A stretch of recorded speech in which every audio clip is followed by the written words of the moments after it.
Assalamualaikum warahmatullahi wabarakatuh. Alhamdulillah, bertemu lagi bersama kami Mukhtalifun Alwan. Di video kali ini, kita akan membahas tentang sebuah fenomena yang beberapa waktu lalu saya rasakan.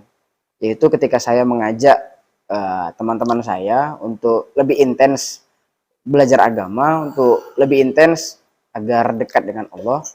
Itu pernyataan yang paling saya sering dengar itu adalah, saya belum dapat hidayah. Belum mendapatkan hidayah. Ini kerap terjadi khususnya kepada anak muda ya. Itu kebanyakan anak-anak muda yang ketika diajak untuk mendalami agama atau diajak untuk lebih serius beribadah itu umumnya menjawab seperti itu. Nah, lantas apakah benar ungkapan itu? Apakah memang hidayah itu hanya datang kepada orang-orang tertentu saja? Yang artinya memperkuat dari statement itu, yaitu aku belum mendapat hidayah. Nah, bagaimana pembahasannya? Kali ini kita akan undang narasumber yang sudah 2 kali datang ke Mukhtalifun Alwan, dan alhamdulillah beliau hari ini bersedia datang, dan kita akan coba membahas satu fenomena ini bersama beliau. Beliau adalah Bang Budi. Langsung saja kita tanyakan kepada Bang Budi. Assalamualaikum Bang. Waalaikumsalam warahmatullahi wabarakatuh. Nah, jadi langsung aja ya. Ya, Tadi di opening di awal sudah Kim sampaikan ke Ikhwan wal Akhwat tentang pembahasan kita hari ini. ya. Yang apa ya, sebuah pernyataan yang kerap terjadi lah. Mungkin dari dulu ya sampai sekarang udah nggak asing dengan pernyataan itu, dan seolah-olah itu menjadi pernyataan yang maklum gitu, yang kayak iya gitu. Tapi apakah apa ya, pernyataan itu benar dari sisi yang sebenarnya lah gitu, atau kalau kita angkat dari Quran, apakah benar hidayah itu belum datang atau hidayah itu datang kepada orang-orang tertentu saja? Monggo Bang dijawab Bang. Gitu ya. Baik. Assalamualaikum warahmatullahi wabarakatuh. Waalaikumsalam warahmatullahi. Memang satu sisi sebagaimana Di Hakim tadi sampaikan ya, bahwa di luar itu pernyataan itu menjadi apa ya, sebuah alasan atau tolakan lah secara halus ya. Benar. Ketika kita mengajak orang tersebut misalkan untuk belajar atau lebih kepada Quran atau lebih kepada mengarahkan kepada hal-hal kebaikan, tapi mereka menjawab lebih kepada aku belum dapat hidayah. Tadi pertanyaannya apakah kalimat ini benar gitu? Oh, saya mengatakan justru kalimat ini salah. Dengan tanpa sadar hari ini ketika kita mengungkapkan aku belum dapat hidayah, satu sisi kita sedang mendiskreditkan Allah. Mendiskreditkan Allah? Iya, satu gini, memposisikan Allah pada posisi yang salah, seakan-akan Allah itu hanya menentukan kepada orang tertentu untuk mendapat hidayah. Pilih kasih ke sana. Pilih kasih, nah, itulah yang tepat barangkali. Apa sebenarnya seperti itu Allah? Lantas kalau seperti itulah Allah memilih seseorang atau menentukan siapa saja yang bisa dapat hidayah, maka kita bisa berkilah nanti di yaumil akhir.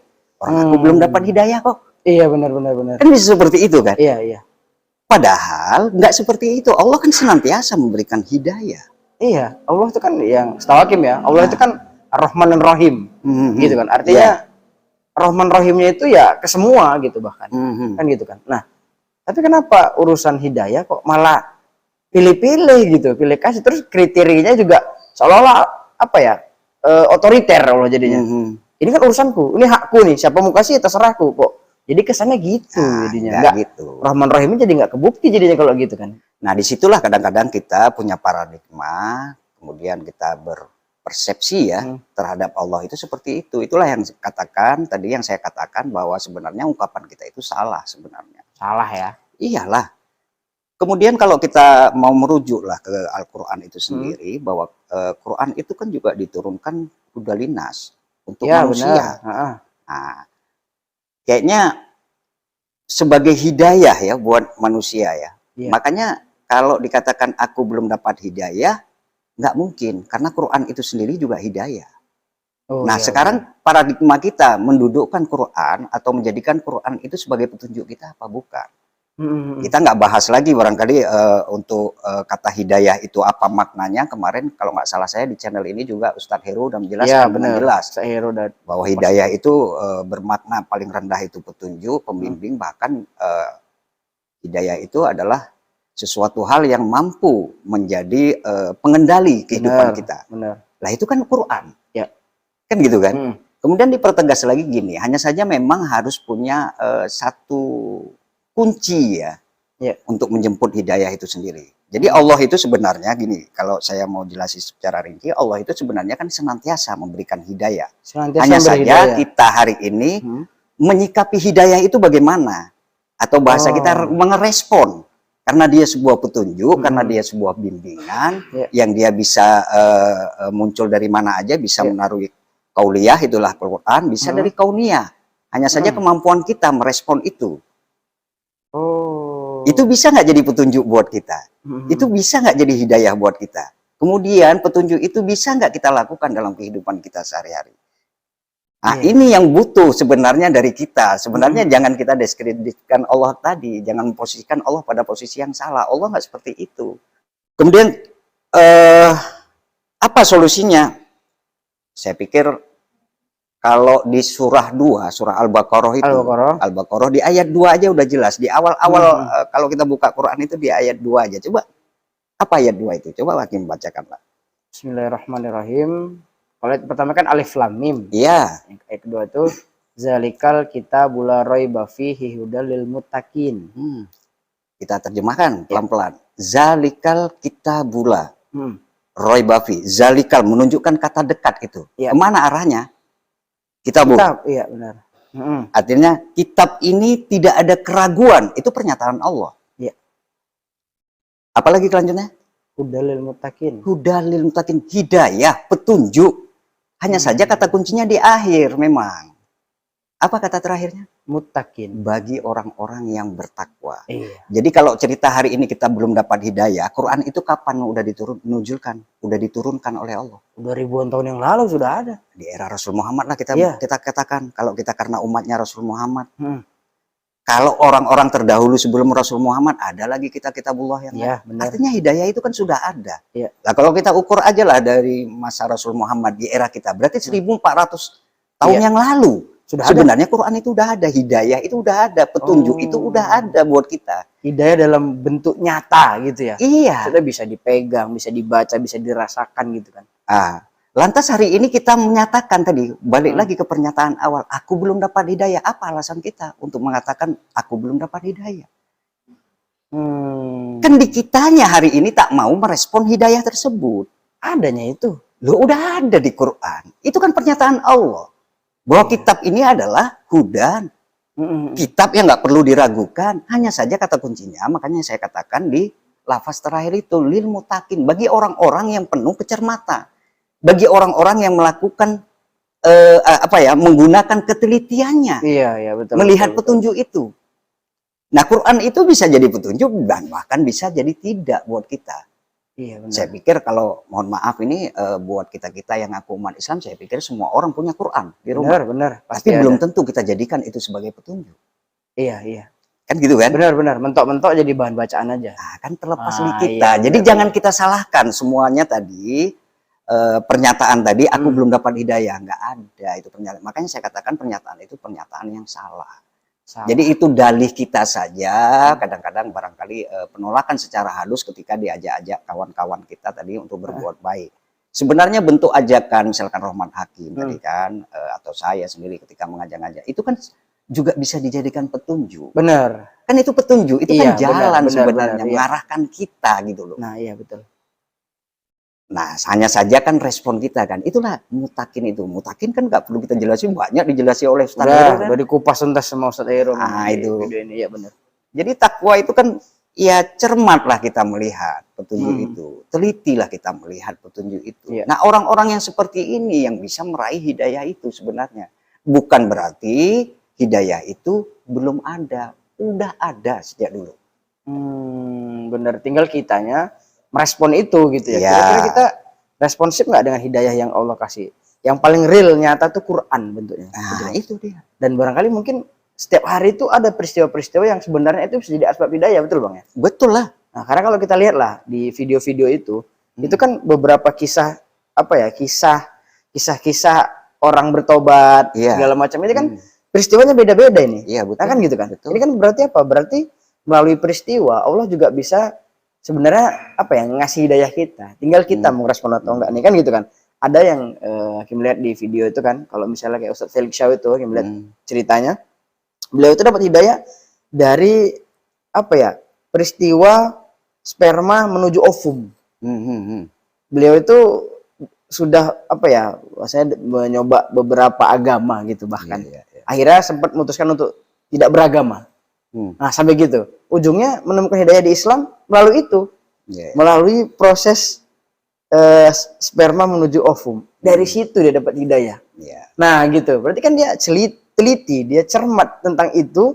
Akhirnya apa? Disikapi, dia direspon, lalu hidayah datang padanya. Ujungnya dia memutuskan hari ini luar biasa, beliau jadi salah satu ulama besar di Indonesia.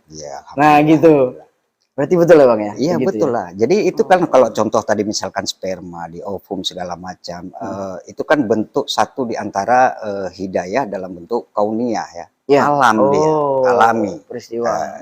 Yang ada proses atau sistematika kelahiran manusia itu sendiri kan gitu kan. Yang sebenarnya itu di Quran juga dijelasin gitu kan, kalaupun secara ayat gitu kan. Nah, kemampuan itulah sebenarnya kemampuan seseorang itu menangkap itu peristiwa atau apapun yang dialaminya itu menjadi petunjuk. Sebenarnya itu ajanya kuncinya. Nah, jadi ketelitian, keseriusan, kecermatan seseorang itu menangkap petunjuk itu sendiri. Jadi nggak ada dalih ya. Kalau kita balik lagi tadi, nggak ada dalih hari ini kita belum dapat petunjuk. Kalau merasa hari ini belum dapat petunjuk, barangkali solusi yang terdekat yang bisa kita alami, coba deketi Quran. Karena Quran itu berisi petunjuk semua. Iya, benar-benar. Itu kan firman Allah, itu kan kalamullah di sana ya. Di situ perintah, di situ larangan, di situ anjuran ya. Nah, masalahnya kita nggak mau kan, masalahnya kita nggak mau dekat ke sana kan, masalahnya kita nggak mau baca petunjuk itu kan. Padahal Allah betapalah Rahman dan Rahimnya tadi. Benar. Ketika sudah kita dilahirkan di dunia ini, udah diciptakan oleh Allah, kita dibekali juga dengan petunjuk berupa Quran. Benar. Kita bingung hari ini mengaplikasikannya, ada contoh Rasul loh. Ya, benar. Lantas apa lagi alasan kita hari ini? Kan nggak ada alasan. Makanya jangan diskreditkan atau memposisikan Allah pada posisi yang salah. Kita yang salah hari ini. Karena kitanya sebenarnya nggak mau apa ya, mendekat ke Quran gitu. Iya. Atau ya bahasa jujurnya malas lah sebenarnya itu ya. Iya, betul. Merasa apalagi ya kawan-kawan kita rata-rata masih pada muda-muda. Mungkin berpikir masih panjang. Nah, kan gitu. Jadi ketika diajak ayo ngaji, nah gitu kan, mana nih belum dapat hidayah, gitu, rasanya pengen kali Quran ini pok gitu. Ini apa nih kan gitu kan, tapi nggak boleh gitu, nggak boleh gitulah. Pada artinya kalau yang ya siapa aja yang sudah mendapat petunjuk, artinya sudah diraih petunjuk itu, ya kita kabarkan aja lah buat yang lain, karena kita ajaklah pelan-pelan mereka gitu kan. Artinya kalaupun ada orang hari ini misalkan kita ajak dengan ungkapan itu, ungkapan yang tadi di awal aku belum dapat petunjuk, kita jelasi pelan-pelan. Sebenarnya petunjuk itu kan udah ada. Gitu. Iya, benar. Sebenarnya bukan kita mau sok-sok hari ini kita ya alim, bukan. Betul. Kita mau apa yang kita rasakan hari ini, betapa nikmatnya ketika kita berjalan sesuai petunjuk dari Allah itu. Kita mau berbagi kepada yang lain. Benar. Kan pada intinya itu. Gitu. Ya. Dan kita nggak boleh juga memaksa ini kepada betul, yang lain. Nggak boleh maksa. Gitu kan. Ya, dan harus sabar kalau dari kata video yang sebelumnya dari Pak Pangat itu, ketika mengajak atau apa ya bahasa menasehati lah mungkin, itu juga dengan sabar gitu, nggak boleh apa ya merasa ketika diajak ini harus langsung mau nih, nggak boleh gitu, ternyata gitu. Jadi apa ya, satu di antara cara lah mungkin Hakim dan kawan-kawan untuk ngajak yang lain nih, yang mungkin belum memutuskan untuk lebih mendalami agama, mungkin dengan video ini. Barangkali kalau kita ajak ngaji ya atau belajar gitu, belajar Islam lebih dalam, kayaknya masih ada opsi-opsi lain yang lebih asik kan gitu. Nah, tapi kalau kita coba dengan cara ini ya mudah-mudahan dari sini adalah sedikit-sedikit yang bisa mungkin menggugah atau membuka pola pikir, minimal itu dulu. Untuk kayaknya asik juga nih, seru juga nih. Nah, kan gitu. Sebenarnya betul itu tadi, mau berbagi rasa, berbagi fenomena bahwa apa ya, belajar agama itu asik loh. Berupaya untuk dekatkan diri ke Allah tuh seru. Nah, Yes, gitu kan. ya, pasti seru lah. Nah, itu sebetulnya rasa itu yang mau di apa ya? Yang mau tularkan gitu. Iya, iya. Karena yang juga mau kawan-kawan itu juga ngerasa hal yang sama. Iya, iya. Betapa enaknya, betapa nikmatnya ini loh gitu. Hmm, Jadi sayang nih kalau nggak ikut. Ayo mumpung ada waktu, iya. mumpung belum habis waktunya gitu. Karena kan kalau bicara waktu ya kita tahu lah. Banyak juga yang seusia kami juga sudah dipanggil Allah, artinya waktunya sudah habis. Dan itu yang ada cuma penyesalan kan gitu. Iya, iya. Hari Ya ini mau nyesal apa lagi ya, kita kalau udah dipanggil kan gitu kan. beralasan pun nanti di sana nggak bisa Bang ya? Nggak bisa lah. Ya Allah, aku belum dapat hidayah nih. Loh, ini apa? Kalau bilang gitu, bingung nih jawabnya kan. Quran kan udah ada samamu, kenapa cuma jadi pajangan gitu. Bingung kita jawabnya. Kira-kira gitu lah Bang ya. Iya, jadi kalaupun tadi kita balik lagi tadi ke topik pembahasan kita, ya cobalah hari ini kalaupun Quran hari ini belum pernah kita buka, barangkali udah beli lama kita kalaupun hanya jadi pajangan, cobalah hari ini yuk kita buka lah. Ya. Minimal di ayat kedua tadi dari Al-Baqarah itu kan, artinya zalikal kitabul la raiba fihi hudalil muttaqin, itu coba kita perhatikan betul-betul itu. Itu pernyataan Allah hanya saja dituntut satu kejelian, satu ketelitian dari kita ya untuk menyikapi petunjuk dari Allah itu. Saya pikir itulah yang lebih enak, artinya memulai dari situlah, artinya balik ke Quran, yuk coba buka Quran. Pas pula itu di awal kita buka Quran itu kan Bang. Iya. Dan bahasanya pun dia zalikal, artinya kan menunjukkan bahwa ini dekat sebenarnya. Iya, ini menunjukkan kepada kita itu sendiri. Ada sama kita udah lama sebelum kita aja sebenarnya nggak mau. Ya, itu tadi pembahasan kita tentang merespon pernyataan yang umum atau kerap digunakan oleh orang-orang yang mungkin enggan atau belum mau untuk mendalami agama atau belajar agama, yaitu dengan kalimat aku belum dapat hidayah. Tadi sudah dipaparkan, dijelaskan, bahkan diberikan salah satu contoh ayatnya oleh Bang Budi tadi ya.